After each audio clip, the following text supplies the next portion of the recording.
3 глава, 11 си казва така: аз се кръждавам с вода за покаяние, но онзи, който идва след мен, той е по-силен. Той ще те кръсти с огънят на Святия Божи Дух. Дали ще дойде Святия Дух върху теб? Всичко зависи от теб. Какво означава тази река? Какво означава тази вода? Старият Алекс умира в тази вода и се новоражда новия Алекс. Алелуя! Си да се кръстиш. Да. Чакай да се сега. Така да насочвам. Къде това? Му давай миниенца, му давай му мажа ли само.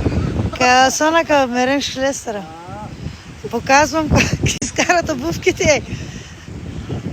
Зимно време, тук има сняг, хора! Сняг има тук, братия и сестри.